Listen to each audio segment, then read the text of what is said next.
Theresa May has emerged unscathed from a packed meeting of the party's backbench 1922 committee after an emotional and personal speech reportedly won over MPs, despite doubts over her Brexit negotiating strategy.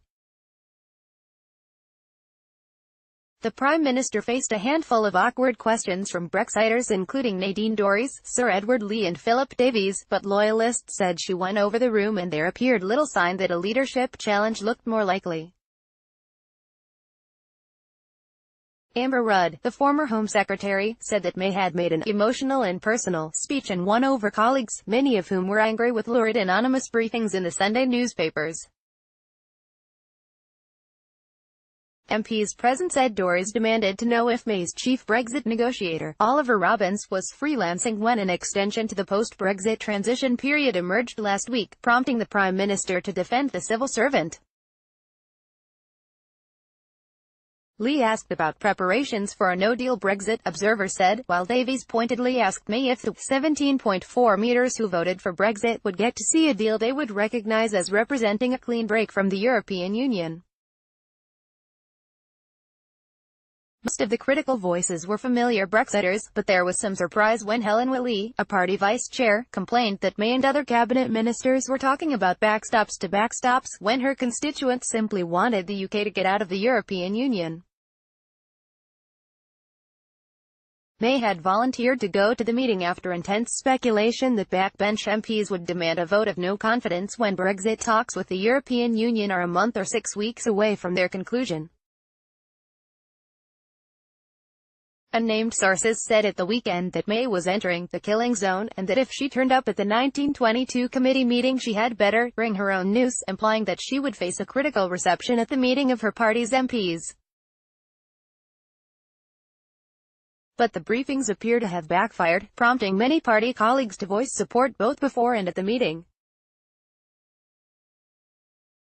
It would require 48 MPs to write letters to Graham Brady, the chair of the 1922 committee, to trigger a confidence vote. May would fall as leader if just over half the party's 315 MPs were to vote against her, though anything apart from an emphatic victory could be fatal to her premiership. One MP present said that Andrew Bridgen, a prominent Brexit critic who has denied being behind any of the briefings, demanded that May spell out the 3 achievements that the government had chalked up in the negotiating process.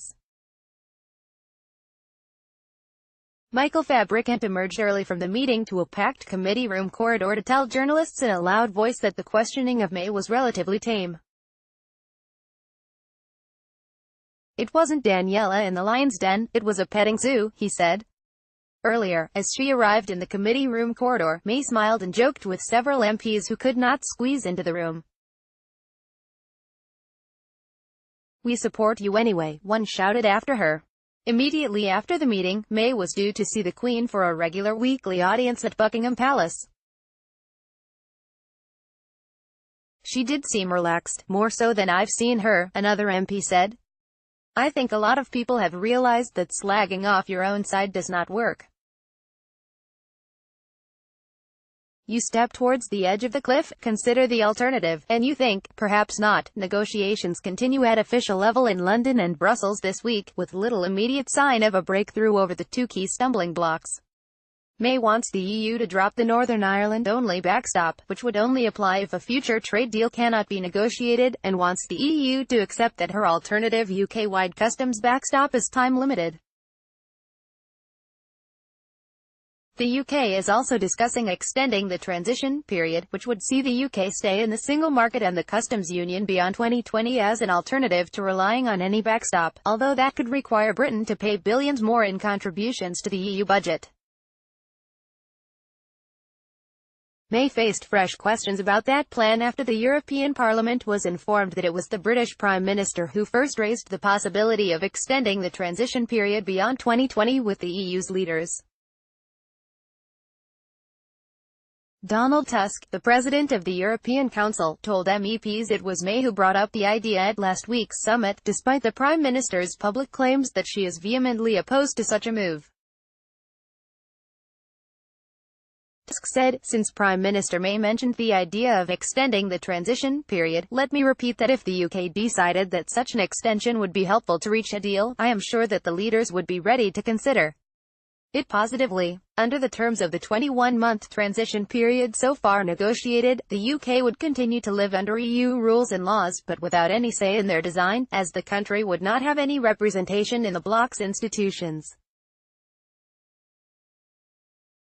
The former UKIP leader Nigel Farage, who remains an MEP, immediately seized on Tusk's comments. Mr. Tusk, I want to thank you for confirming that it was Theresa May that asked for the one-year extension to the transition period, he said.